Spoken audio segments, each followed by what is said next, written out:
What's going on, people? Welcome to Throwdown, episode 232. I'm your host, Tony Polanco, and I'm joined by Emilio Lopez. Yeah, boy. What's up? Chris Seeley. Hey, what's up, everyone? Carlos Romero. Still recovering from Geekageddon, man. Brian Manjoma. Yo. Brett Murdoch. Still reeling from too much nerd stuff. Adam Vale. Shalom. And joining us once again, our friend, Mr. David Giltonen. Ahoy, hoy.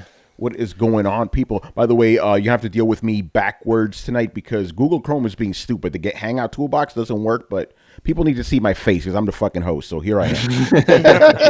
Bizarro, Tony. You gotta deal with me. Yeah, exactly. Like this is the way I see myself when I look in the mirror, you know? I put a mask on when I look in the mirror. You don't look backwards over here. Okay, that's good. That means I'm symmetrical. I think Brett told me, like, Tony, you have a symmetrical face. Like, what does that mean? Well, good thing, bad thing. I'm not sure how to take that. It's a weird artist thing. Manny, back me up here. No, we're not backing nothing up. Anyway. No. Well, here's the thing. No backups. Here's the thing, though.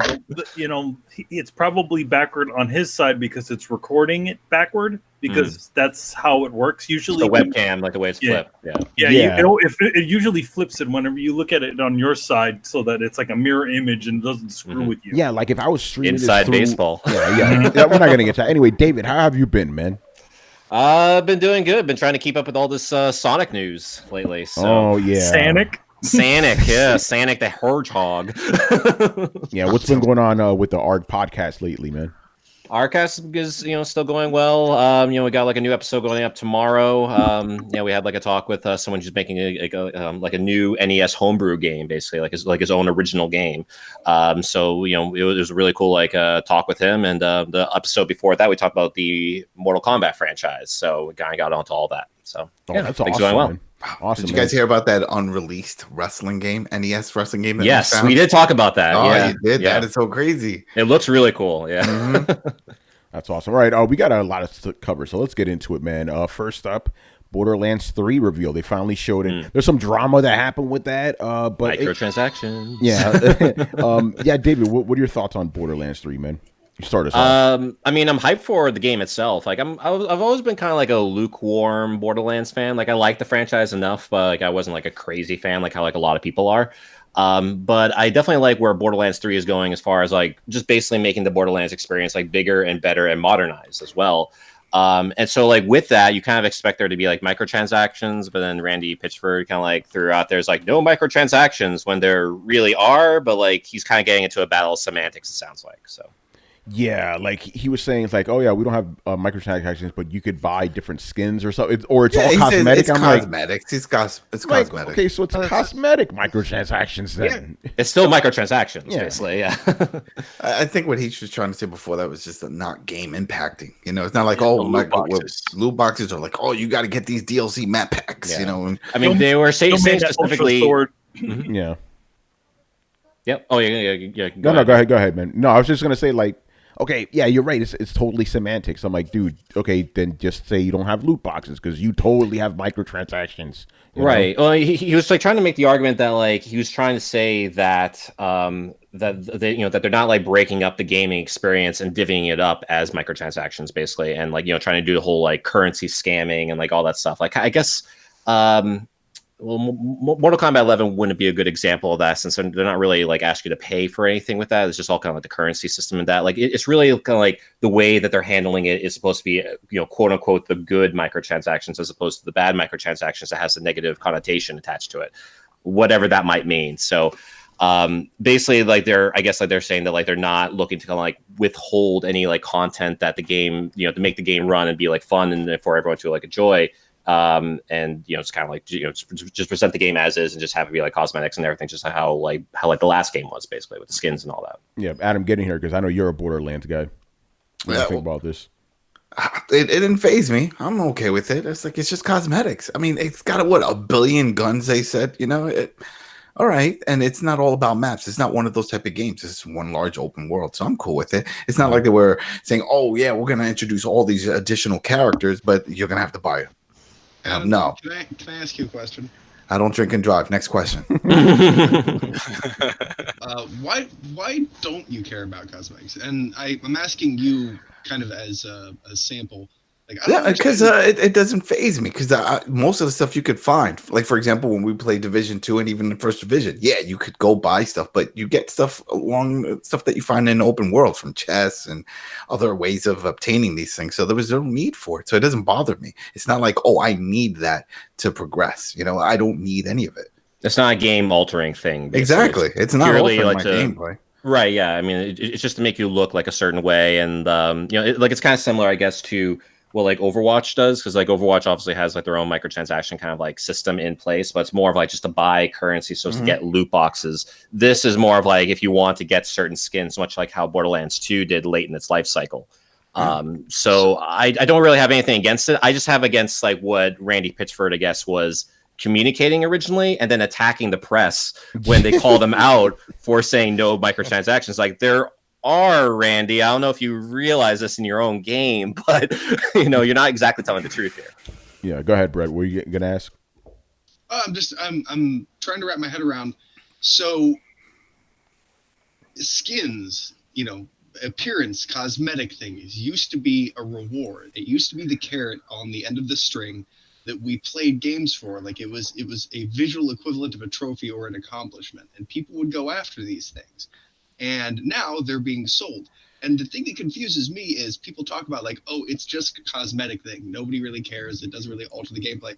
But it does, because it takes away that reward, that ability, not in all games, but in some games where you have to buy these cosmetics. You can't just hunt them down in a game. And people still kind of go like, oh, it's just a cosmetic now. Like, the way I look at it is, it used to be a reward in a game, and obviously people still care enough about it to pay real world money for it, and enough so that it's profitable for this company. So obviously people do care about their appearance in a game, and that does, when you take that out of the equation of rewarding them in gameplay from it, it does affect gameplay. So I'm just curious as to like where this idea that just because it's cosmetic that means that it's not important come from. No, because there's a lot of games that offer that in game where you could obtain it, but if you want to fast track it, then go ahead and buy the pack. You know, So like it's not even cosmetics with you. It's just literally you don't care if somebody wants to buy something that you can find in the game. As long as you can find it. And even if I can't, if I have no intention of ever buying it, it doesn't phase me. So I'm like, okay, whatever. Like for example, Street Fighter, like Street Fighter 4, right? I always play with Ryu and Ken. I keep it old school, and they're like, oh, we got the zombie pack, we got this. You're like, I don't care. I don't need any of that stuff. I just like the white gi and the red gi. That's me. Yeah, I'm the same way too. Like Mortal Kombat, you know, circling back to that, it has, you know, cosmetics. Yes, they spell it with a K because of course, you know, Yeah, you know, branding. so yeah, branding, right? And by the way, I think what you were talking about collectibles. In my head, I read it as collectibles with a K. Yeah. So anyway, in Mortal Kombat, you could unlock different armors and all this other shit for your characters, make them look unique. It's a different gear basically, because like each character has like 3 sets of gear, basically, or exactly. 3 items in their gear. Yeah, and in my review, I said, I like if you like that stuff, that's cool. I personally don't give a fuck about it. I just give me the base characters. That's all I want. I don't want to deal with any of that shit, you know. So like Brett, I do understand that to people it is important, but I'm just saying to me, an atom, it isn't. It's superficial. If it doesn't affect the gameplay to us, then we don't care. But I understand that some people, even though it technically doesn't affect the gameplay for them either, it affects the game experience for them, but it doesn't affect the actual gameplay. Yeah, it affects the game experience for sure. You know, but it doesn't affect the game. You don't want to play classic Scorpion, old school Mortal Kombat 1 Scorpion? You know, I'm like, I don't care about that. I just want to be able to earn the things. I'm in the same place as Adam, which is why I completely understand. And I'm glad I clarified. Yeah, the line in the sand is, look, if I can hunt these items down, cool. If you want to let somebody else buy them, okay, I don't give a shit. But as long as I can hunt them down, but in a lot of games like Fortnite and whatnot, a lot of the skins are exclusive to being bought premium currency. Right. You're seeing some of that even in Division. From what do we know? No, that stuff you can still find. That stuff you can still find. The premium stuff, you still get the premiums. Can you? Okay. Do we know, like, do we know that if in Borderlands 3 that you can actually earn these like skins or like other items basically in game? Because I know you can earn like the guns and stuff, but like I don't know about the skins if you can earn them in game. That's a good question. Yeah, I wouldn't be surprised if they're tied into like boss defeats. You know, you beat a boss and then you get certain cosmetic items with that. You know, but there was a game I played recently that had sort of what Brett's complaining about was that Trial Rising. There were certain items where it's like, oh yeah, there's in-game currency that you can use, and then there were some that didn't have that option. It was like had acorns. What's the acorn? Oh, that's real money, buddy. You know, you gotta buy this. Also, I can't even earn this at all. No, you can't at all. You have to buy it. That sucks. I mean, Brett, if ideally, I wouldn't want any of that shit to be purchasable. You know what I'm saying? It's stupid, but these companies are going to do what they're going to do, and people are willing to pay. Yeah. As long as here's the thing, if they make it purchasable, that's actually kind of partially in line with my goals. Like, they're going to make it challenging to get, and I understand that, but they need to find a balance of like not grindy, and that's a very big gray area, but. Finding something that's challenging for me to get and then a way for me to display that, like, that's kind of a carrot on a stick. And that incentivizes them to make cool rewards. They don't just bitch out and be like, yeah, it's a blue version of the costume you already have. Yeah. Plus it's good like to have like options as well. Like, if you wish to not spend extra money and try to grind and get like lucky basically with like the RNG drop or whatever for like whatever skin, like, I'm not sure if like this is actually in the game, but like if that is how like it's laid out, then I think that's for the better. Or for people who would rather avoid all the grinding and just want to get the skins so that they have their character look exactly the way that they want to look, they can itemize and just like get like their microtransactions, basically whichever ones that they want to buy. I think that's good too, honestly, like for people who want to go that route. Me personally, I'd rather like try to earn that stuff in game. And if there's something like really, really cool and it's like super grindy or like really, really hard to get or whatever, and I have like the, I don't know, in-game currency, whatever, like to basically buy it, I'll do that. So. Currency with a K. Currency with a K. If you're talking about K11, yeah. Game cheating has been a thing since the beginning of gaming, pretty much. Well, since the first big wave of, you know what I mean, since back in the day. I see no problem with you even being like, I don't care if in a single player game you can buy yourself an invincibility potion unless you just wreck through every boss battle. Like, you couldn't full on hip hop that shit. I don't care. Resident Evil 2 kind of has that, actually. The Resident Evil 2 remake, like it has like those extra skins that you can buy individually as well. Like if you really want your character to look a certain way, but there are also skins that you can unlock in game just by playing the game. So. By the way, shout out to Hip Hop Gamer, man. Jesus. Oh, the Pikachu? Yeah, well, with the whole cheating thing that he loves to do, Oh. That's why he said hip hop. He turned hip hop into a verb. That's very well done, Brett. No, I'm not throwing shade at you, hip hop. But come on, bro, you gotta stop fucking cheating, man. No, dude loves God mode. Dude loves God mode. That's cool, as long as it's in single player games. Like, man, you God mode that shit all you want, but like, be upfront about it.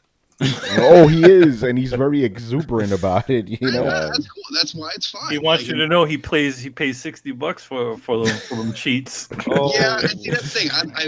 I don't support like the way like the cheat sites or anything like that, because they fuck up PC gaming. But like I see that's a revenue stream. Like, why not? Like, why not let you pay an extra $6 in fucking Assassin's Creed to just be ridiculously overpowered and ruin everything.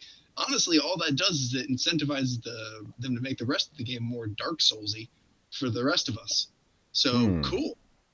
I'm down with that. That's more options. It's a revenue stream and it takes money out of the hands of the people who build aimbots for PC gaming and essentially ruin multiplayer on that fucking platform. And as long as it's not predatory either, like if they're like trying to like push it and like jam it down your throat, but like just have it be like a side option where like, you like press like a button while you're on like the main menu and it pulls up like basically a storefront for you to do that.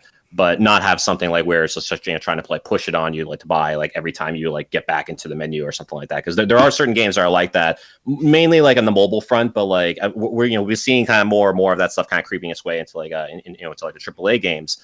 I think Dead Space 3 had that issue before. So yeah, just put it in the options menu in the difficulty menu. Yeah, normal, easy, hard, and like plus $5 fuck you mode. right. Well, also there's also the other thing where you put in the cheat menus and it totally disables any sort of trophies within the progression trophies within the game. Some games do that. No, I think that'd be fine. Like that absolutely should be brought in so the people with trophies don't flip out. Like But yeah, like there are games that already kind of do this. Like if you beat the game, it lets you go back and turn on this mode or that mode, or you could unlock this mode or that mode. Like, Yeah. Uncharted did a lot of that. Yeah, that's true. Yeah. All right, man. Let's move on. Let's talk about Epic buying Psyonix. This is interesting, and everybody got heated over this. So why? Well, I know why. I know why. But I mean, it's good for Psyonix. They're a small studio. Yeah, Chris, go ahead, man. No, I mean the fear is that they own Psyonix, so Rocket League will get pulled off Steam. Eventually. And I thought that they even said it. By the way, just an no, update. Actually, yeah, let me just read the update. I'm reading this from Engadget. Epic has since clarified that it didn't make any definitive plans to remove Rocket League from Steam, and this is their quote: "Long-term plans will be announced in the future," according to Epic's spokesperson. We've updated the article accordingly. Blah blah blah. Brian, go ahead, man. Since you're the big PC guy here. Yeah, I thought that they already said that you won't be able to purchase it from Steam in the future. So if you still own it on Steam, it'll still be there, but you just can't purchase anything. Sorry, you just can't purchase it from Steam in the future. Won't be able to buy it. Yeah. Could I make a small comment? It's going back to the previous topic. Borderlands 3 is going to be exclusive to the Epic Game Store for like 2 years or for a year. Wow. Yeah, they said. Damn. Yeah, that's So a full year. April 2020. Can I just say, fuck you, Epic Game Store. Not representative of the podcast or the Throwdown or the Coalition anyway, but as a consumer, I just want to take the time to say fuck you. Oh man. Yeah, David, what do you think about this, bro? I mean, I don't know. I mean, like with as far as like Epic buying Psyonix, I mean, like that's just purely a business decision. I'm just really, really curious on what this means for like Rocket League or, I mean, really just for Rocket League because I think that's the only game that Psyonix came out with. Am I right? Yeah, they had that basketball version that didn't do well. But let's come on, let's all be honest here and call a spade a spade. This is a thinly veiled attempt to slowly move the captured audience of Rocket League off of Steam and onto a new platform to boost its numbers. Yeah, I mean, like that's certainly like a concern. Obviously, like we don't know that yet, but I feel like that's a very real possibility. It's also a very real possibility too that they might come out with like a Rocket League sequel of some sorts that is more like battle royale ish in nature. I can certainly see that as well. Although I think the whole Epic Game Store thing, as far as like them trying to swallow up exclusives or like timed exclusives anyway for games. I don't know. I mean, that's purely a business thing, and like it's obviously not like the best thing, I guess, for like consumers. But at the same time, at least with the Epic Game Store, it's not like it's a whole new piece of hardware they have to buy. It's just like a program that you have to download and like basically like buy the games like on there. Unless I'm like completely wrong, but like it's essentially like another Steam storefront, more or less. So like you just have to like basically download like the Epic Game Store, download the game, and just play it on there instead of Steam. So I don't really have, I guess, much of an issue, I guess, with what Epic Game Store is doing because it's not like they're like basically trying to sell you a whole new box that's like $300-$400 or whatever. We talked about this, what was it, last week, and it was a big issue here. But it's mainly not even just that. It's just dividing up your library. That's what it comes down to. It's just like, hey, I have all my games on this one service. I'm used to it. I have my friends. Everyone's there. Now the next version in this series is going to be on another service. Now, hopefully my friends will jump over and it's not part of my collection. It's separate. And people that are into just having everything centralized, those are the ones that get frustrated because they're like, man, I spent hundreds, sometimes thousands of dollars getting all these games. And it's like, now I have this one that's missing from that series.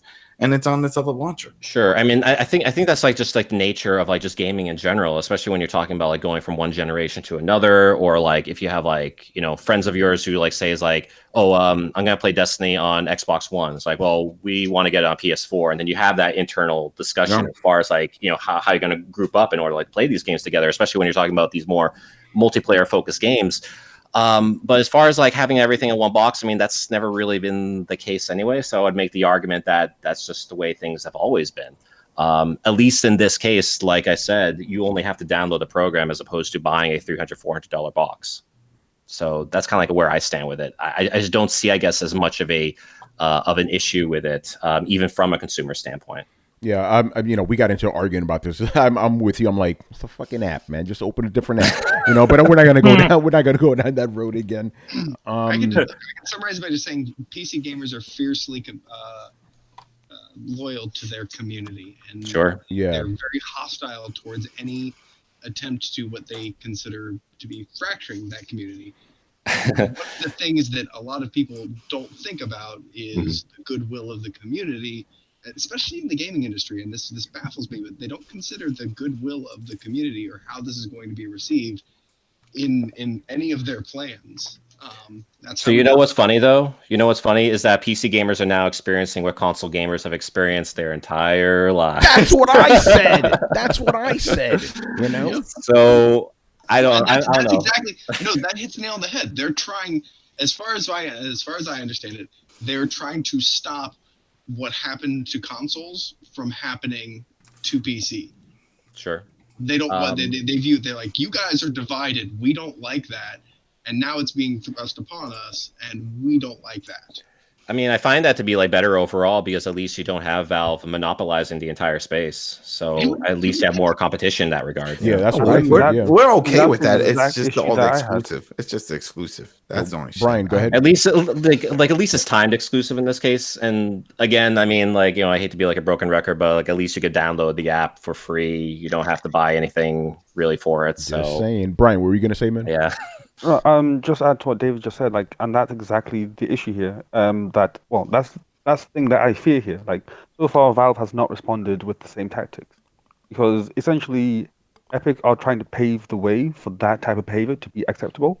And then the issue is, when Valve starts doing it, then EA starts doing it, then Activision starts doing it, and then eventually you just get a bunch of shit. Yeah, everything's all divided up. Yeah.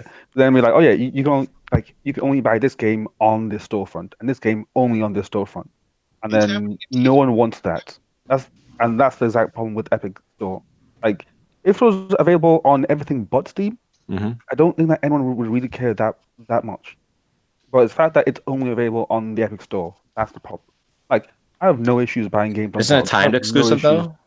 I think it's a timed exclusive. Yeah, so I mean, at least it'll come to Steam eventually. Yeah, it's taking away the choice of where consumers can buy from. Because again, sure, I want everyone to have the choice to say, "Hey, Rocket League 2 is out. You can buy it on Steam, you can buy it on Epic Store, buy it on GOG, buy it on Uplay.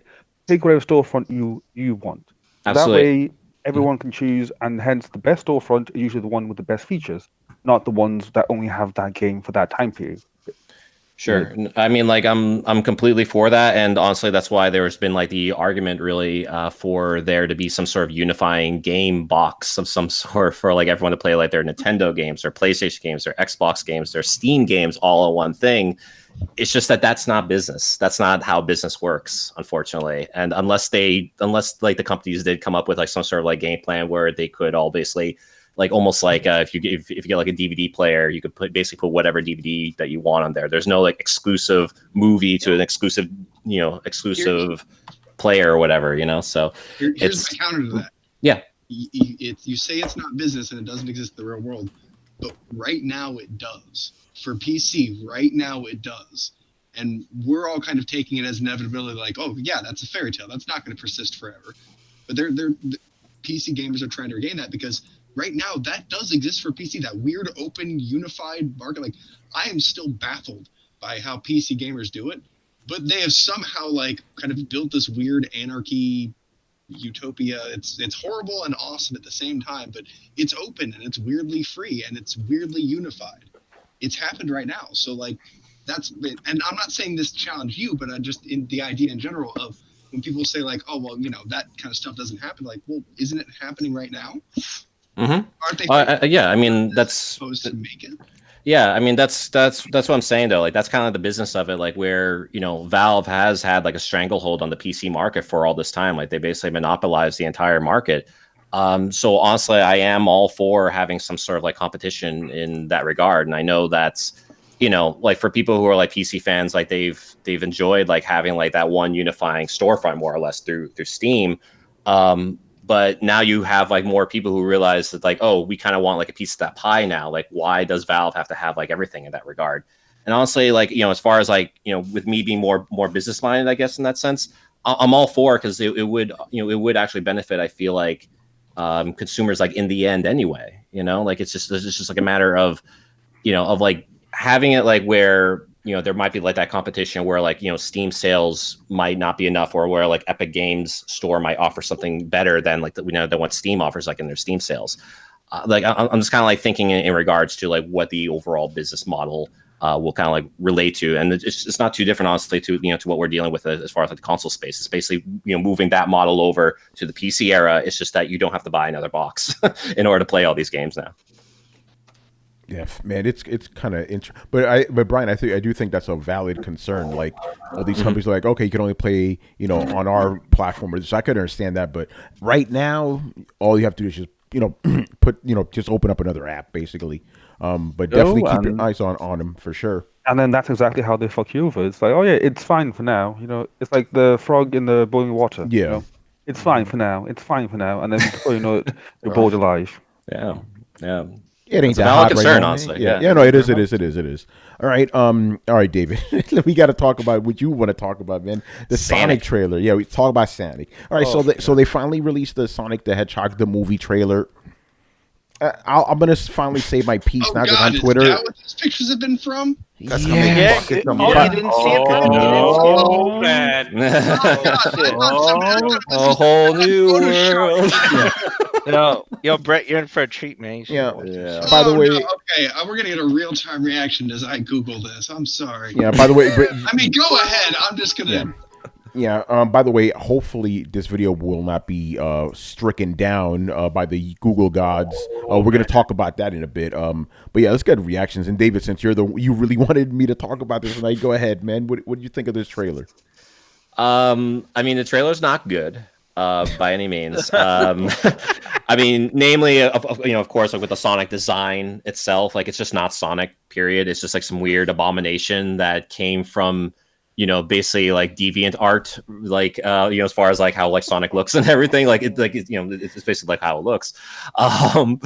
But yeah, so there's that. I think Jim Carrey is pretty surprising. It's pretty surprising, like in it, like as like Robotnik, because like he's like he's basically tapping into his like Ace Ventura acting chops, more or less. Like he's like this weird mix of like Ace Ventura and like that Lemony Snicket movie, I think that that he was in. Yeah. And he eventually starts to look like they show him as fully as Robotnik at the end of the Stinger trailer. That was a reshoot, by the way. They brought him back in and made him look more like the game. Oh, really? He doesn't look anything like the game. There was a ton of reshoots for this movie. Ooh. It's really over budget. And now if they go back... Is it over budget? It seems like there wasn't enough of a budget put into it, at least going by the special effects. Like, there's a long story about the movie, and there's like, I think Midnight's Edge talked about it, but Sony at one point had the rights to this, started development, dumped the movie, Paramount picked it up and started working with it. But think of all the work they've had to do with it. Test audiences hated it. They went and did reshoots, and the main complaint was it doesn't have any aspects from the game besides two characters, and one of them is just Jim Carrey being Ace Ventura, not right, Dr. Robotnik at all. I mean, I didn't have a problem with the version of him with the hair and everything like that. I'm like, okay, he looks kind of like it, but not. But I mean, he's Jim Carrey, basically. I didn't role. I think, to be honest, and out of all of the essentially rehashed CG movie plots, he's probably the best thing, and that's not saying much. Yeah, yeah, and he definitely won't be able to like carry the movie by any means either. And also the main concern, obviously, is with like the design of Sonic itself. But at the very least, earlier today, we did get word from the director that they are actually looking to redesign Sonic. So there is that big win, at least. Yeah. So hopefully it's not as bad, or like maybe they're taking some tidbits, because there's been a lot of photoshopping like online as far as like people saying is like, this is how Sonic should look if you're gonna have like a live action Sonic. And I've been doing like write-ups too, like on NintendoEnthusiast.com in regards to that 2013 fan film Sonic, which actually gets like the, even though like the special effects aren't quite there because it's a low budget like project basically. Yeah. The actual design of Sonic and the setting of it, like not being like Earth, but like basically an Earth-like place, whatever, just like how the Sonic games are, works and has like the heart of like what a Sonic movie should be. Especially with like the design of Sonic, even though like the fur isn't quite there. And again, that's all that's like, because of the low budget aspect of the movie. But it was really interesting, kind of like looking back at that after seeing this movie. It's like, wow, they kind of had it right, like way back then. You know, the one thing, I mean, to be honest, this movie is one of those sorts of like road trip sort of CG movies that, you know, it's a buddy cop movie. Yeah, it's a buddy cop movie. It's essentially people have been comparing it to a film like Hop, which is essentially has the same actor in it. Same director. Same actor, same not the same director. Not the dream scene. No, it's not the same director, no, but like the same shots though. It has like some of the same shots. A lot of the same sort of things. And you know why they do these things? Like they put them in the real world because obviously it's incredibly cheap to just put a camera put a camera somewhere in Atlanta, film a guy on a road, no sets needed, stuff like that. And I think that's what they're trying to do. This is one of those films that's trying to be those things that capitalizes on the fact that it's a well-known franchise, but they're not trying to put a lot of money into it. But obviously now they've been having to do reshoots and all kinds of other craziness to the film to try to get it to be bearable. Right. Hey, Dave, I mean, like, I can go ahead. have you seen Into the Spider-Verse by any chance? Yeah, it's really good. You say that was low budget. No, I'm talking about this would be low budget. If you Would you consider that to be low budget? We're talking about a franchise. It's $1 million franchise, which is not even a leap of faith with Marvel. You throw anything Marvel and they'll fucking put money on that shit. You throw something Sonic out there, that's the same. I hate to say it, but it's on the same level as a Woody Woodpecker or the Yogi Bear movie or any one of those things that just take it. It's those things that are out there. It's a harder sell. It's those things that are out there that people know. People have and it's pretty well known, but it's not to the point of a Spider-Verse where they're going to throw thousands of dollars on it. That's why they made it into a road trip movie, and they just essentially have it a mostly live action movie. And recycling the same plot points as like every other movie like this, where you have like a CG character interacting with like real life human on Earth. I'm going to tell you what it is, and you don't even need to see the movie. This is Hop and Woody Woodpecker mixed together. That is not a ringing endorsement, by the way. Woody Woodpecker was horrible. Yeah, so it's the same sort of. It's the same sort of idea. Then you get a kind of a bunch of not to say kind of like mediocre sort of actors, not mediocres, but not high on the food chain actors. I'm sorry, Jim Carrey is known, but he's also damaged goods at the same time, especially with all this insanity that he was doing, in the last few years, where he's like, when his fiance passed away and he pretty much lost his mind. So the guy was damaged goods. So, okay, who can you get? Okay, well, people know who Jim Carrey is, right? And he hasn't had anything going on now. He's pretty cheap right now. All right, let's throw him in there. Mm-hmm. Okay. Go ahead, Brian. Just to finish off what I was saying. So then you guys would not consider Into the Spider-Verse to be low budget, right? No. Into the Spider-Verse is not a low budget. For the type of movie that it is, a CG movie, probably not. It's a lot more expensive. You can't really compare it. Yeah. Go ahead. Both have the same budget. They both have the same budget now because Sonic had to go through all of its had to go through a bunch of reshoots and stuff and fixes. The movie, obviously, in the beginning, was probably never meant to be anything that was a lot of money. It was going to be quick. It was essentially going to be a quick and dirty. Yeah, quick and dirty. Yeah, exactly. Can I get my quick impressions? Go ahead. You just saw it fresh. It's out the oven, so yeah, please. Y'all are being a little too nice. Man, the PC crowd over here. I agree, Brett. Shit, this movie looks fucking terrible. I said it looks fucking horrible. I already got my tickets on Fandango, so fuck all of you. I didn't know you were a big Sonic fan like that. Dude, this movie is like a failed abortion. It is. Whoa! I take offense to that. My life has been hard enough, and I don't need you bringing up the past. No, I mean that in the sense that this movie should have died several times. I do not know why it got made. It was conceptualized. No, it was conceptualized with the people who made the Fast and the Furious. So they were like, you know what we could do? It was actually your good buddies who created Deadpool. Yeah, Tim Miller. Well, no, Tim Miller started it, but he was off the project. That was back when Sony had it. So it started with Tim Miller and all the Deadpool folks that originally. Well, Well, then it took some horrible fucking turns. And then what I'm guessing that this was also part of the email leaks with Amy Pascal and all those Sony guys, right? Well, she left, by the way. You heard about that? So this was. Oh, really? Mm-hmm. Good for Sony. This thing was one of those things that was leaked in that sort of situation, and this was also one of the things they just decided to kill. So this movie shouldn't have happened. That's what I'm saying. Yes. But Paramount picked it up and said, "All right, we have essentially a mostly finished production here. Why don't we just take it to the end and then that's it?" Right. Yeah, which was a poor decision. I mean, I think that's why there is only so much money being put into it, is so as to kind of make it like a quick buck, and like it would certainly make sense too with like the low level CG that's being used, especially when you look at the Sonic design. Exactly. What you're forgetting is that Paramount is pretty much the only studio right now that is in a serious hole. They are $10 to $15 billion in the hole. Mm-hmm. They cannot take a loss on this movie. I mean, it's not a huge movie for them, though. That's the thing. So, like, I feel it's really like a write-off. What else do they got? They lost every Michael Bay Turtles movie was a loss. Transformers petered out, and Bumblebee was successful, but they lost a ton of money on Star Trek Beyond, which is why it's not a fourth movie.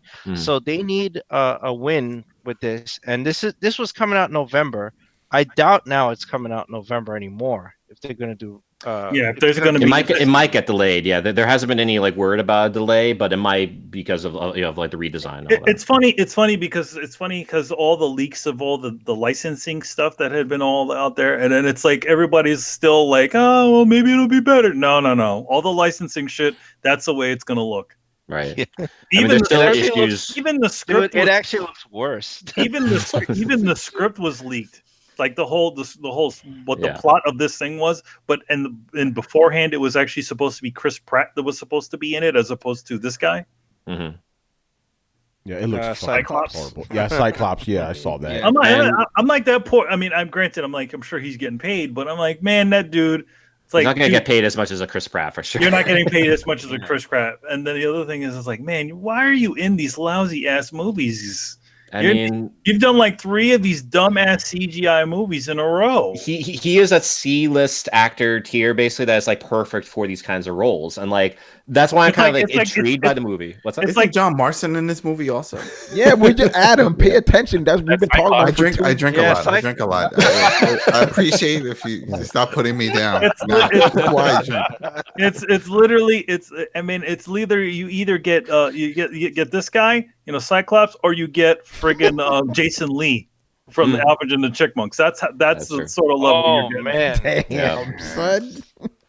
Was that the same guy from My Name is Earl or whatever? Yeah, that's My Name is Earl. Yeah, Jason Lee, skateboarder, had a skateboard company. He's also from Skate 3. Yeah, and there's also another very interesting component to this whole Sonic movie. Manny, what's been going on YouTube, man? So obviously, all the YouTubers just like out there decided to do because it's also a video game related, and they decided to do a reaction thing.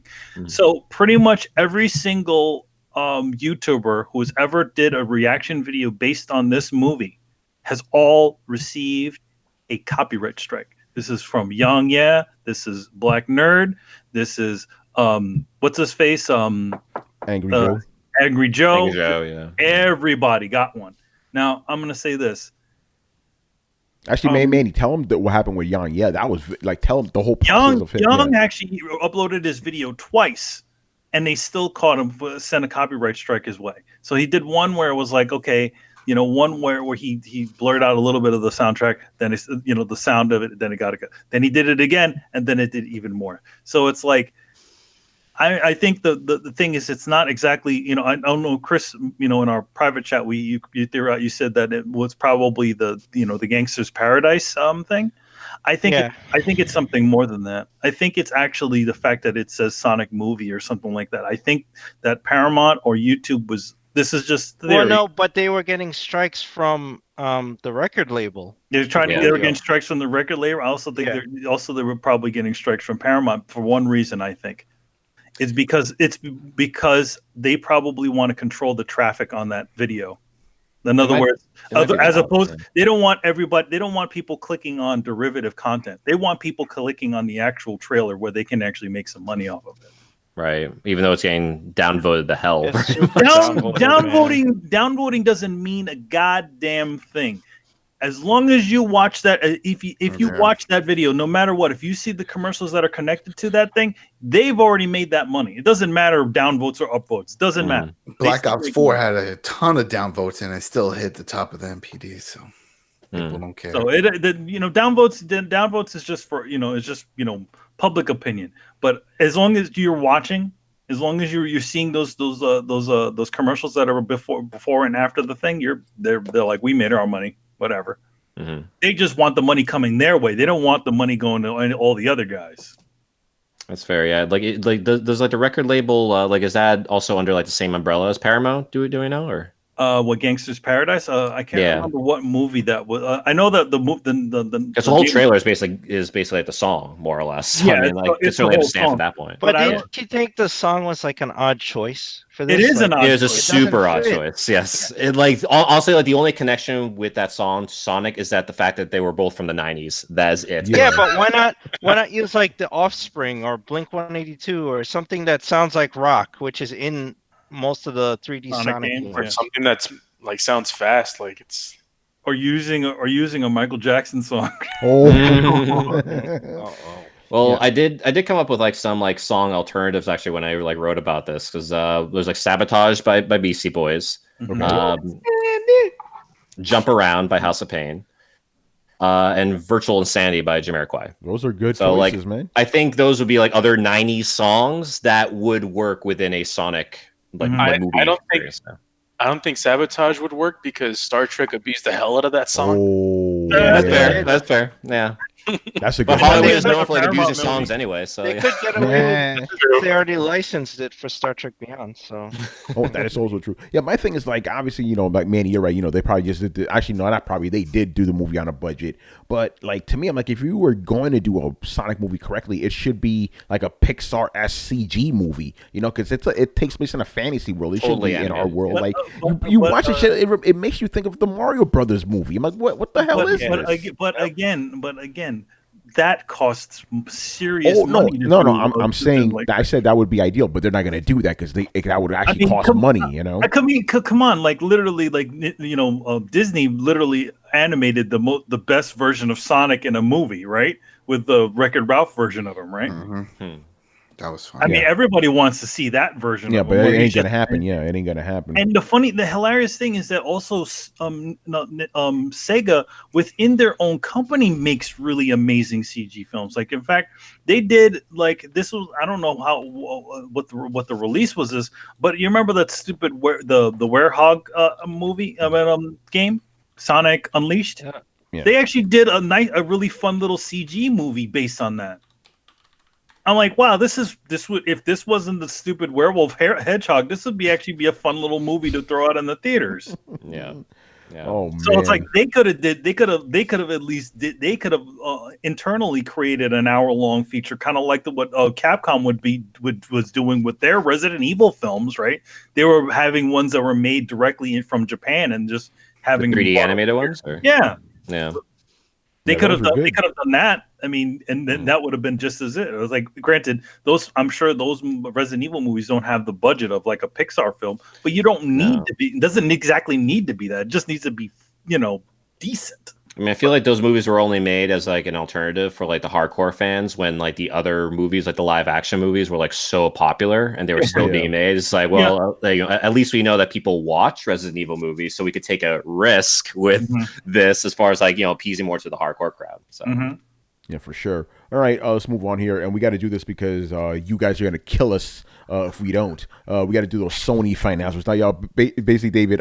Last week we were talking about the financials for Nintendo and Microsoft. Sony didn't have theirs out yet, but now they're out. Actually, they put theirs out on Friday. We air on Thursday, so wonk wonk. So now you get to experience something that our fans love: Chris's charts. Chris, take it away. Okay, so let me get my sheets together. Man, you got the spreadsheet and everything. Yeah, man, they love this shit, dude. Yes, I did a breakdown. you have to remember, Nintendo, all they do is their games, right? Sony is a giant global company that has everything from PlayStation, movies, music label, TV and stereos, semiconductors. They even offer life insurance. So there's a Sony financial service sector, and I read the report and I was like, Sony offers freaking life insurance in Japan. That's you crazy. know? So they have their hands in a lot of stuff. So I had to look at the report carefully and break down by group. Now, in the report, they call PlayStation Gaming and Network Services. And then there's the Sony Music, Sony Pictures, Sony Home and Entertainment, Sony Imaging, which is the cameras. Their mobile, which I think on here is the weakest performing part of the company right now. Mhm. But if you look at this, the report shows last fiscal year and this current ending fiscal year. And PlayStation actually grew by almost 19% year over year in net sales. And if you look at right here, this is the current year. There, over 1/4 of Sony's revenue comes from PlayStation. Mhm. Wow. You know, I mean, it's more. If you add up the music, Sony Music and Sony Pictures, it doesn't add up to the revenue generated by PlayStation. Yeah. I mean, I know, So- I know that's been like a huge part of like Sony for like a while, just like their PlayStation brand, really, and like that's kind of like attributed to like how well that they've been killing it in this generation. Because like PlayStation 4 is still selling like gangbusters right now. Think about it. It grew 19%. That's insane. Like this is a console that's about to pretty much kind of die soon, you know. But Yeah. maybe I guess it isn't. Anyway, go on, man. Hey, look at like I'm just looking at this. Is like I figured like it would be maybe up 5%. No, 19%. It's crazy. Yeah. Whereas you have like mobile, and I don't know why Sony hasn't just divested this part, but that dropped over 30% year over year. I mean, do you know anyone with an Ericsson phone or anything? So honestly, I don't know why that's like lagging. And the one they complain about, I remember when before Kazurai stepped down, he was complaining about the TVs, and he was saying they were looking to get out of that market. Yet that market is improved for them. Home, you know, it's still a revenue maker. It dropped a little bit, but it still makes more revenue. It certainly makes more than Sony Pictures, you know. So that's not where they're hurting. Where they're hurting is kind of mobile and imaging, which people are not buying the cameras either. Camera competition, I'm not even getting into that. I don't understand stuff, but they're not doing well in that. So Nikon and Canon are on top of that mountain. Yeah. I mean, it's amazing to see though, like how badly like that, like the mobile side of things are doing for them. And I mean, like it just kind of like reminds me, honestly, like when I was playing like one of the Splinter Cell games, and they had Sam Fisher using like a Sony Ericsson's phone. Yeah, that's like so those like in-game ads didn't exactly work out for them. Yeah, right. I mean, where's Sony Vaio right now, right? Right. Yeah. And I used to have a Sony Vaio, and that thing was a piece of shit, and I got rid of that thing as soon as possible.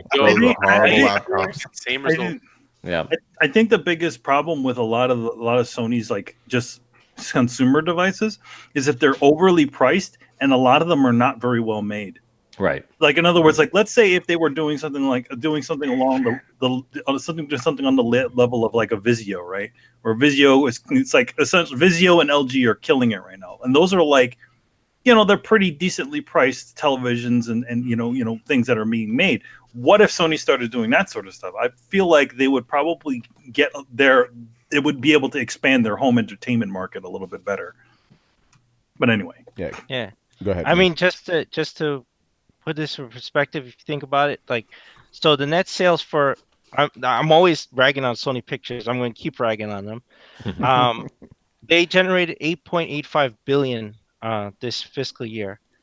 PlayStation generated 20.7 billion dollars. So just to put that in perspective. So like, I know Spider-Man is there, but they'll never let go of that, right? That's why I think that's the only reason they don't chop up Sony Pictures into pieces and sell it, you know. But honestly, like, man, they just I mean, you know what I think actually is like the bulk of that PlayStation revenue is from like the console sales themselves, obviously, but also because of PlayStation Network subscriptions. Of course, yeah. That is a huge part, especially because of the fact that you need a subscription in order to play online. So everyone's just like, oh, okay, well, I need to play online, so just just pay for it, whatever, and it's just like a monthly thing, and just buy it. So yeah, that's I can see that being like a huge part of it, probably the biggest part of it, honestly. Oh yeah, and then of course they got game sales as well, like digital game sales, because they get a cut off of that for sure.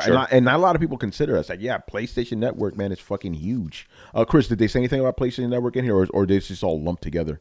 It's lumped together. So this is pretty much all you get for talking about PlayStation Network. Is their increase in sales and operating revenue is mainly due to significant increase in sales in the game and network services segment, and that's PlayStation basically. So that's all how they refer to it. They don't break down what part of the segment grew, or what sales were, because literally they have to talk about every segment.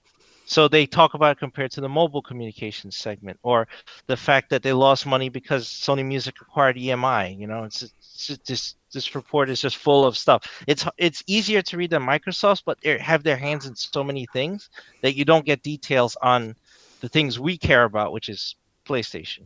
Mm-hmm. Yeah. Oh, Chris, one quick thing for Glorious War. And by the way, Glorious War, thank you for the bits, the 100 bits there. He really wanted me to read this. No, that's not true for Sony. Camera and TVs and headsets are top of the line and price well. Okay, he disagrees then. He thinks those top of the line and if they're top of the line in price, well, why aren't they doing better, bud? I'm just showing you the numbers here. I'm not making a judgment on. Why are you hiding everything, Chris? Why are you hiding everything? Show us the real sheet. Stop pulling the Mueller report. Show us the real shit. Mueller report. Hey, listen. It's just I think a lot of what the issue with Sony is that they spread themselves way too thin. And I think closing down a lot of their different arms is probably a way to make their company a little bit more profitable. And that's it. And I'm showing you right here, the home and entertainment dropped 5.5% over last year. Mobile dropped over 30%. They had cameras, yes, that increased 2.2%. So that improved a little. But I mean, their stuff is top of the line, sure. But you look at pricing. Bravias are way more expensive than like an LG, right? How well is LG doing in TV sales versus Sony? Probably a lot better. They're priced a lot better. So does Samsung. Yeah, Samsung's still priced under. Yeah, he says that they did grow in the past 5 years. Well, I don't have data for 5 years. I only have data from last year and this year. I'm looking at the current report. So if you want to compare the trends, it's still they are from last year they dropped, right? TV sales dropped. And so did mobile sales. I don't know what else to tell you. That's not the numbers I'm focusing on. I'm just telling you from this, right? I'm focused on PlayStation. But yeah, looking at these, I plotted everything out. I grouped it. There's mobile right there. There's home and entertainment. It dropped from last year. Mm-hmm. So it can't have grown the last 5 years. It obviously just dropped. Yeah, numbers don't lie, man. Numbers don't lie. Just people. Yeah. Well, actually, Chris's favorite line is numbers don't lie, but people can use numbers to lie. So right, yeah. And Randy Pitchford. Yeah. Oh yeah. Well, see, he's changing No the microtransactions. definition of microtransactions. It's like, well, fuck, we know what that means. Yeah, like he has his own definition of them. Yeah, and I don't want to bore. I could sit here. Here's the numbers. Here's the unredacted report right here. If you want. Oh to shit! Look at it. Oh, There you go. damn, There you we're go. getting a clean one. Here we go. Clean copy. So you can see right for, and this is in yen. I converted everything to dollars, but this is in yen. So you can see, just from last year over last year, this quarter, and here's the growth of game and network versus music. Here's pictures with slight growth, and then you have loss. Where's loss? Mobile communications, huge. Semiconductors dropped a little bit. Their financial services dropped, but overall their financial services, and I don't know anything about that. That doesn't exist in America. That's right? life insurance stuff, yeah. Life insurance probably exists in Japan. It makes a ton of money. It makes a good amount of money. Go back. I guess it makes sense, like when you have like these big like companies that are known for being like game studios or game making like companies or whatever, kind of get into like other things, to venture into other things. Because I know Konami is the exact same way. Like Konami has so many different types of businesses, it's insane, and they only exist over in Japan. So. Yeah, and like the part of the Nintendo report, I don't really read or get into, Nintendo in Japan owns hotels. Yeah. So that's a part of their Love real estate hotels. right now. Love hotels. Mamma mia. This is yeah. So yeah, I don't get into that stuff. So just doing an overall look at net sales of Sony as a whole. Here, so you can see they had a slight growth in their net sales. But after they had a huge tax hit last fiscal year, so their operating income and their net income this year is way higher. So you can see the net sales only grew about 1.5%. But if you look at net income, it's up 76.6%, right? And that's because I don't know. Last year they had some huge impact from I think Sony Music. They said they acquired EMI and there was some bullshit with that. So I don't know if that had something to do with it. They also took a huge tax hit, but this year they didn't have a tax hit, so they ended up with a way bigger total net income after taxes. You gotta talk to Trump about that then, yeah. By the way, if you have like Sony life insurance, when you die, do they have like a PlayStation logo on your coffin? Like, how does that work? Of course. And they give your surviving family members like a free year of PlayStation Plus. We are sorry for your loss. Yeah, and you know and you know it's in the will that they could probably transfer your digital collection over. So priorities. The priorities. Nobody gonna make a game over commercial. Oh no! Yeah, we're sorry for your loss. Here's a free copy of Into the Spider-Verse. You know. Yeah. They send over a Nathan Drake cosplayer to conduct the ceremony. Yeah, Carlos, what's up? Yo, man, the tombstone's not gonna have the PlayStation logo. It's gonna say "Greatness awaits." Oh, damn! All right, man. Chris, as always, man. Thank you for the charts. The fans loved it as always, which is awesome. All right. Okay. Speaking about Sony, we got to talk about this nonsense. Tell me if this sounds familiar. So the PlayStation 5 and secret sauce. Oh, so Szechuan sauce? We're getting a mirror version of Bizarro World. Yeah. Chris, what's going on, man? What is this? Like AMD representative said something about secret sauce or something. Oh yeah, no, this is the AMD CEO. What's her name? Lisa Su. She had an interview, and I guess she talked to Jim Cramer, and I mean, she used the exact words. She said, what we have done with Sony is really architect something for their application for their special sauce, right? So, I mean, she knew exactly what she was doing. She's going to get everybody talking about this. Ponies just settling up and writing, oh, the secret sauce of this station is great. There you go. There's everybody's button heads now. So, I mean, she knew exactly what she was doing because that's only going to make their stock go up. Or that could just be her lingo. You know, some people have certain keywords that they always say. That's what I'm thinking personally. Yeah, business lingo. No, exactly. I don't know because I've heard her talk. I never heard her use the words special or sauce. So I mean, it's a very interesting. Some kind of sauce. I don't know what though. Yeah. But. No, I mean maybe that's the name. PS5 is not PS. It's just, Sony's special sauce edition.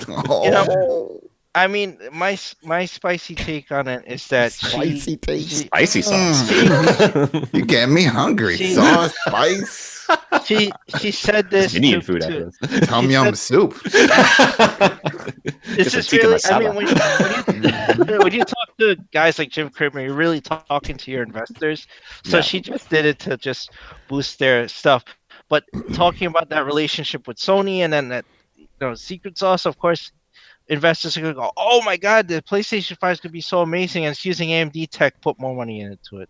Mm-hmm. So that's really why she said it. What she meant by special sauce, I have no idea. I'm thinking about, like, remember how, like, the Xbox One secret sauce ended up being fucking ketchup? Like, it was nothing, you know? So we'll see about Sony. We'll see. If other people start referring to it as secret sauce, then we know. But I think that's just her wording. I think it's hilarious, but like, and I haven't seen the chat on this yet. You know, the chatter, I should say, on Twitter. But I want to see these Sony guys that were making fun of Microsoft's secret sauce, going, "Oh my God, Sony has secret sauce! It's amazing!" Like, all right, Tony, you're such an Xbox fanboy. Come on. Oh God! All right, let's move on now. This isn't like big stuff here, but it's worth mentioning anyway. We gotta talk about Anthem and Bioware, man. Things ain't looking good. Two things happened this week. The first one is Bioware has pretty much abandoned Anthem. Like, listen, we're just gonna forget about Anthem. We're gonna focus on Dragon Age 4. They said it like out of their mouth. So, Way to go, Bioware. I guess I'll be in the bargain bin for Plus next week, right? Damn. And then the other part is, and then we'll talk about both of them together. The player base for the game has plummeted so badly. The last time they checked the numbers on Twitch, it was 69 players. 69 players. Damn. So, or not so nice. Yeah. And one of those was like Hip Hop Gamer too. Yeah, right. That's a taboo. That's a taboo number now. Did you hear about Jeopardy? They removed. You can't bet 69 anymore. Really? Yeah, and that was this week they announced you can't bet 69 because of all the innuendos.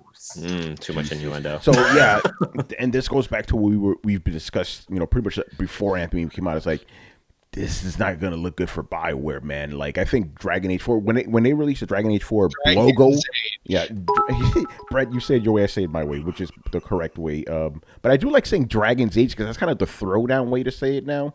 Yep. But anyway, so when Dragon's the game. Yeah, so when they put out that logo, because that's all we got from them, I was like, that seemed to me like a desperation move. They're like, guys, don't worry. We got something that you actually want to play. But again, I'm still like, yo, this game didn't do well. Dragon Age doesn't do well. I think that's it for Bioware. You know how EA is, man. They're fucking ruthless. This is bad, man. I don't even know if that'd be ruthless at that point. That might be just time to put him out to pasture. I could have swore we heard that this was a make or break. Remember right before that presentation they did in the summertime. Then they wheeled back on. They backpedaled on it. Said no, we're coming out with Dragon. Like somebody at the company panicked that Anthem wasn't going to do well, so they put Dragon Age into development before the investors' hammer could come down. Like, which pretty much like that's how I view it, at least. So it's pretty much like, yes, Dragon Age is their last chance to prove that they can do it, because they had said that they were going all out before, and then mysteriously right before this thing visually flopped, they're like, hey everybody, don't worry, Dragon Age is still coming out. So I guess what we're looking at here is kind of like baseball rules then, because obviously Mass Effect Andromeda did not do well. Anthem did not do well.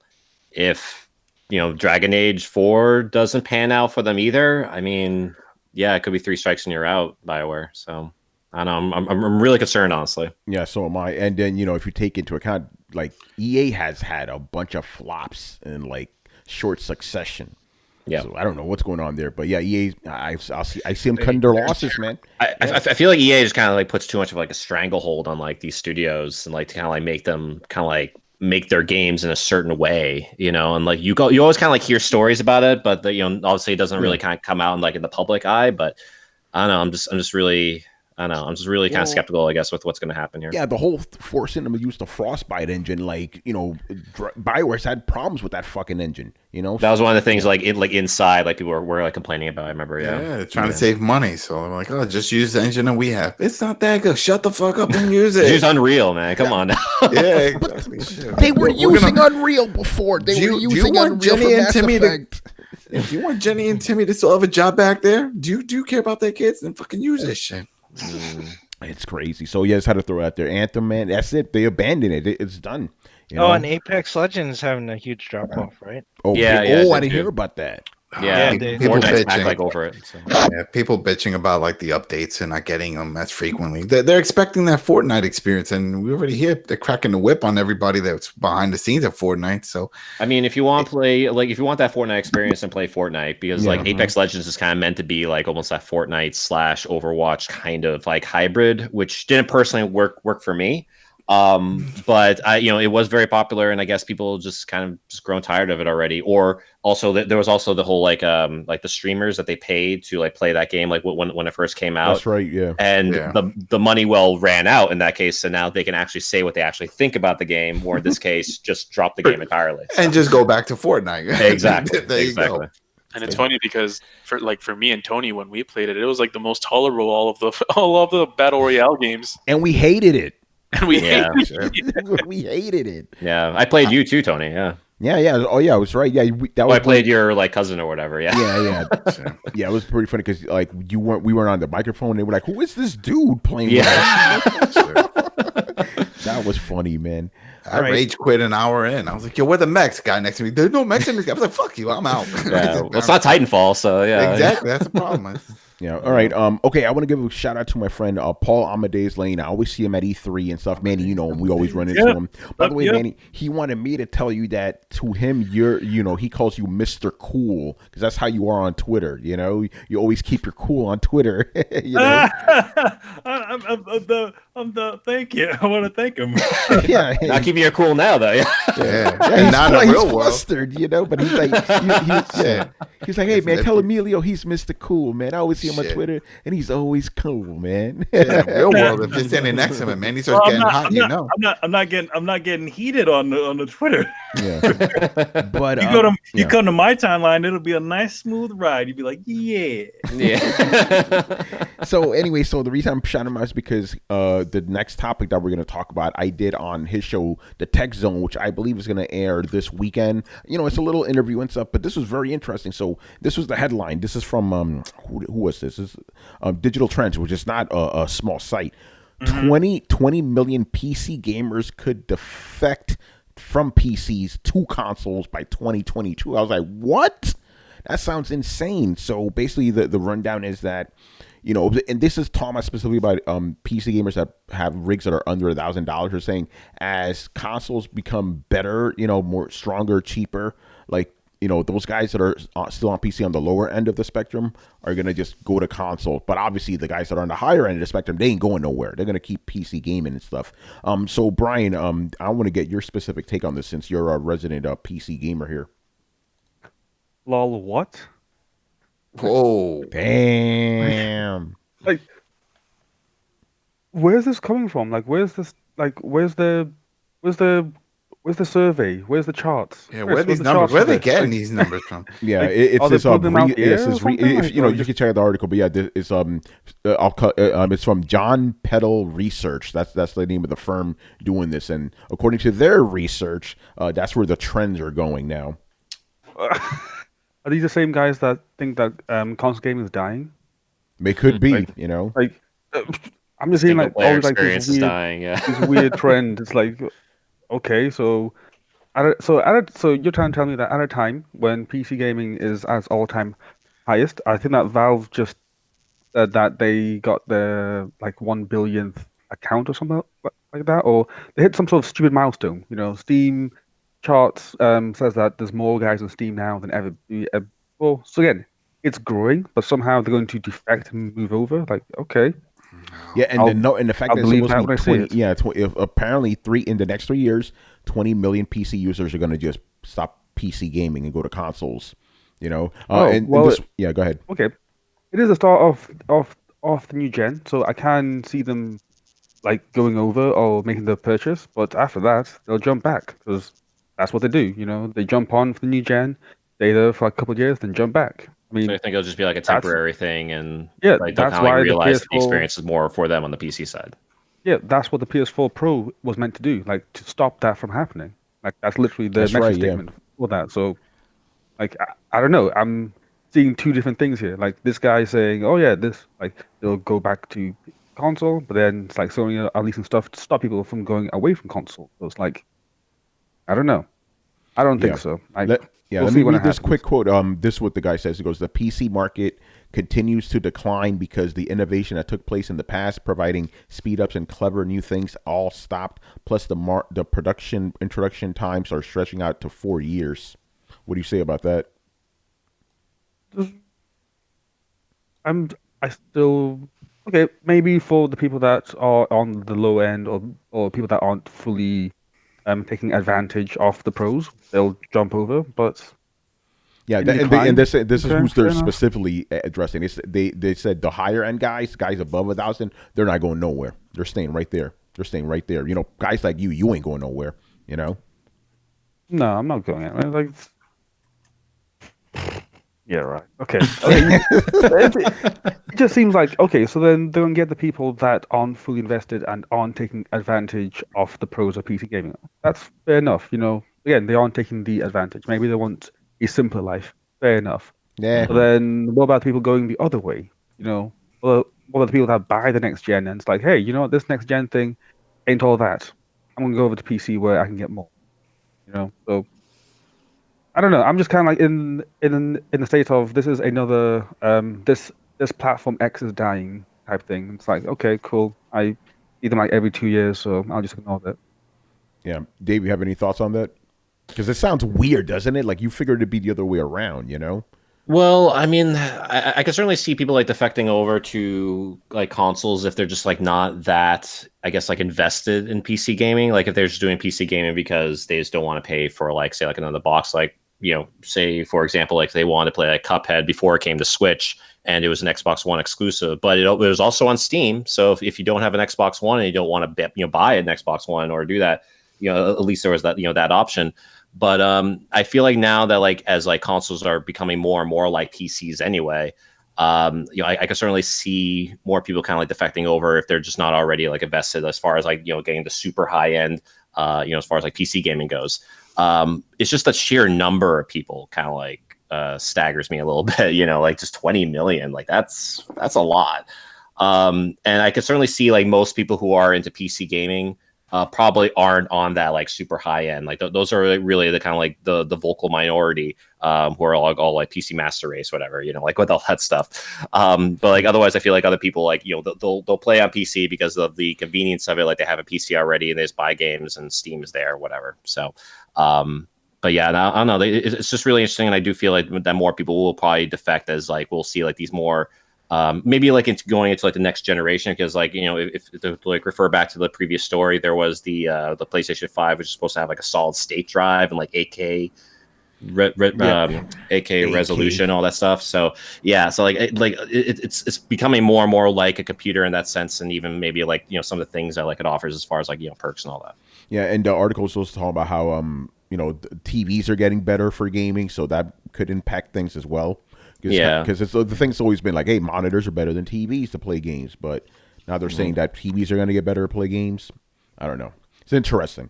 It is interesting. I don't think it's going to be that many people. Like 20 million sounds like a lot, but I could certainly see like maybe like 5 to 8 million or something like that. I could maybe see that. So. Yeah. All right. Any other thoughts on that, guys? I'm going to take that as a no, so we'll go on to the last thing. This one's a little disturbing. We got to talk about it because, it's relevant to us. Okay, so we got to talk about Etika. Etika, well, formerly one of the biggest Nintendo YouTubers out there. Joy-Con Boys, he's that guy. He's been fun, but lately he's been having some issues, man. Manny, you were telling us about all the stuff that was going on with him. So what's happening with Etika? What, like just this week alone, what happened with this guy? Well, earlier this week he was doing a stream on his with I can't remember, for a Periscope, and a lot of people were worried about him because he started making these claims. I'm going to kill myself. I'm going to do I'm going to do this whole stuff. And then, obviously somebody who was worried about him decided to call the cops on him, and they, obviously told him what was up. And then, then they're during this Periscope thing, you see that he's going into the door and he's, seeing that he looks out the window and he sees like a SWAT team roll up, and then they essentially break the lock off his door, and then, and then kill him. They come. Well, he essentially gives up because he, obviously doesn't want. He's afraid of what it is. And then, after that, they let him go because they couldn't find anything wrong with him. And then he literally, not long after, he literally gets into a fist fight with a police officer close to Central Park. Not to mention before that, which was he was also making claims about wanting to kill himself. Etika,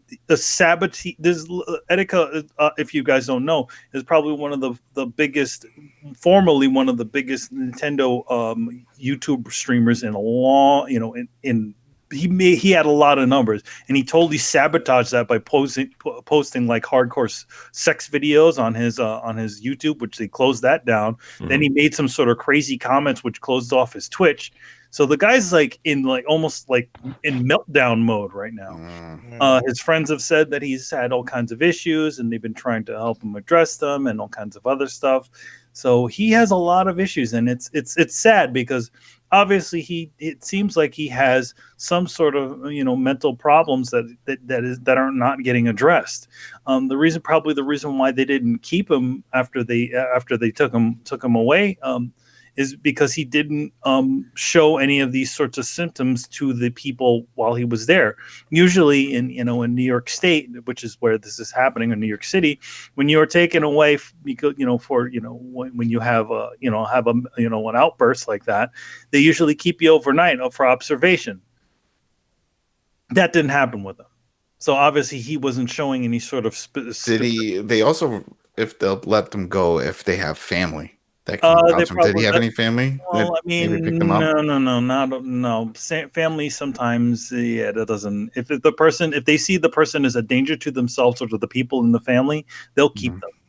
So, so it's a pretty crazy sort of situation, and I wish. The one thing about mental disease and mental disorders and stuff like that is if a person, people who have it obviously don't think that they have a problem. They think everybody else is the problem. And it is the hardest thing for someone like that to understand that they may be the one that has the issues and, seek help. But a lot of times it tends to happen when they tend to fall. And it becomes worst case scenario. And I think a lot of people are trying to stop the worst case scenario from happening, even though he did just punch a fucking cop in the street. Right. And just like, I don't really know too much about Etika. Like, I've heard his name around here and there, but I don't know a lot about him personally. But knowing that he is a young black man and doing that, he is very, very fortunate, considering a lot of other young black people in this country, what happens to them when they get into any sort of altercation with a cop. I also, I think that also people might, the first situation, people might misconstrue that situation as something as him being, being black, where, the SWAT team shows up to this house and all that sort of stuff. Mm-hmm. And to understand the New York State laws nowadays, that they do not kind of joke around when it comes to people with mental disorders. This is a little bit of inside baseball thing, but the reason why New York State is this way is because of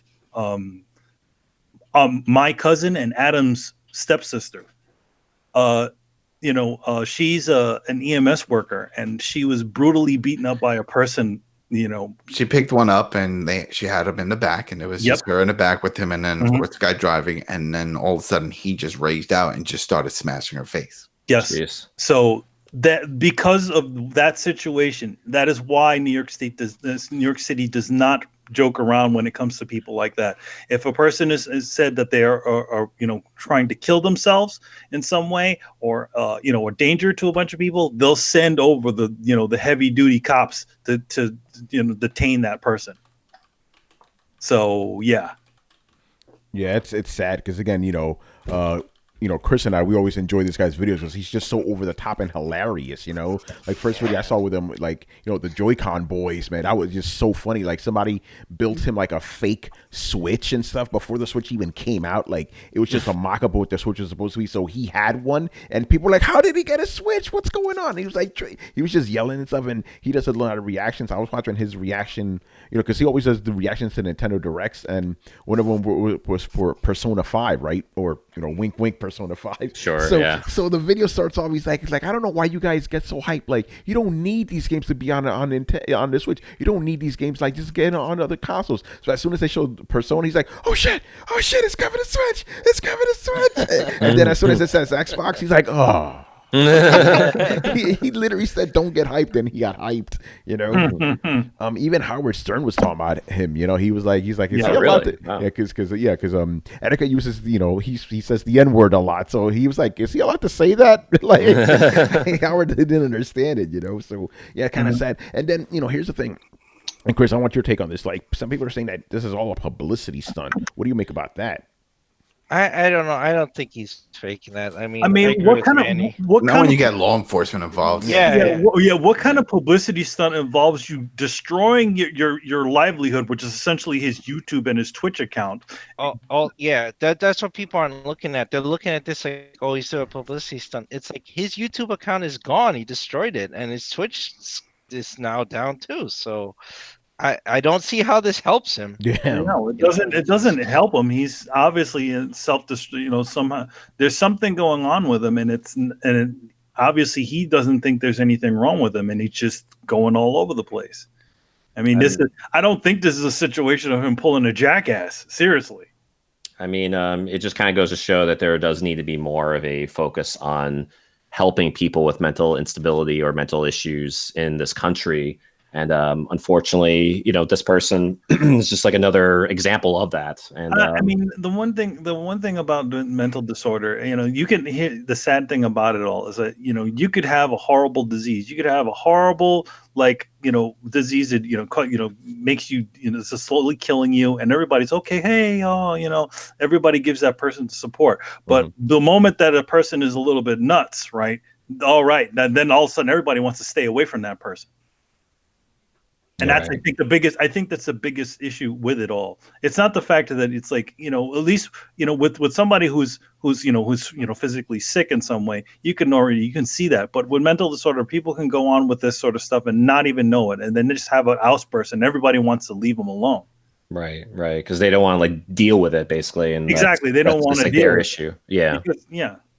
I mean, it's unfortunate. And that's why, when, if there is recognition that someone is going through some sort of mental breakdown or mental instability or whatever, mental illness, really, I should say, that they do need some sort of support group or some other third party may possibly come in order to help that person to do what they need to do in order to kind of take care of themselves, because it's just honestly, as you said, people can go on for so long with these illnesses with the mental illnesses and without even realizing it, and other people not even realizing it, just thinking it's oh no, he's just kind of he's a little quirky or whatever, that's just his personality, when really there's there's something deeper going on there. Exactly. And I mean, to be honest, I don't know how what the effect of even just doing those sorts of YouTube videos or kind of having that sort of external personality, how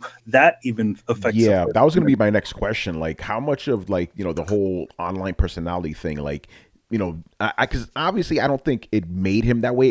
It probably just maybe magnified what was already inside of him. You know what I'm saying? Yeah. So I'm wondering, does being out there, putting yourself out there like that affect you if you already have these sort of problems? There has been other well-known YouTubers that have kind of essentially pretty much fell apart, very similar to this guy. But unfortunately, Etika's doing this. It's all happening up in the forefront. People are getting him in videos out in the streets and stuff like that. Whereas a lot of the other YouTube videos was a very sort of, they kind of faded away, or some of them essentially, unfortunately, killed themselves. Yeah, you're right. Where Etika is very public, what's going on with him, No, it's all out. It's all out in the open. People are getting in the streets and stuff like that. I mean, I've never seen anything like that before, where it's there's so much coverage of it, where usually where it's a person that has mental disorder, mental stuff, they kind of disappear, or you don't hear from them ever again, or somehow or some other thing you find out later on after they've gotten help. Yeah, I've had all these issues. Not to, because it's not on the same level, but a guy like Mark Summers, right? The guy who used to run Double Dare, right? Who's the host of Double Dare. That guy had some quite serious issues, very serious issues. And he suffered with this alone, and he didn't, but it wasn't out there and open until later, years later. He writes he did interviews on it, and he wrote a tell all about what his problems were. Right. They brought him back. He's back with Double Dare now. Yeah, because like honestly, like it sounds like because of all this being like out in the open, it's like so public. People are making videos or whatever. It just sounds like people are more willing to extend out to them as far as like getting like their clicks, their views, and all that, not necessarily extending out to actually give them some proper help. And like that's again falls into the seriousness of the mental illness in general in this country. So yeah, it's a weird sort of thing. Like you see a lot of people like saying, "Hey, you should get some help," blah blah blah blah blah, and then immediately after, "Hey, subscribe to my Patreon." Right? Yeah. Retweet this or whatever. All the shit. Yeah. Rate, review, subscribe. Exactly. Yeah. Smash that like button. Yeah, right. I got more depressing videos up next. I mean, it's all kind of ride on the wave of his name. I find those things sort of a little bit cringeworthy because it's like, you know what? If you're putting out a message to this dude about this stuff, why? Number one, if you supposedly know him, why are you making a video which you'll probably never see? Number one. Number two, if you do know him, go and catch this dude offline and give this dude a call. Call him up, find out what's going on. Do that shit. Don't be doing this shit in public. Yeah, stop gossiping. Just go out there and help. Yeah, exactly. Like you see, like some of these guys are like, yeah, man, I know him so well. We used to keep in contact and blah blah blah. Then shut the fuck up and stop making videos and talk to the dude. Help him, like actually help him. Instead of, like making a showcase out of it. Yeah, I used to know Etika, man. He's going through some shit. Smash the like button. Like, exactly. Nice. I have his number right in my phone. Am I gonna call him? Hell no. All right.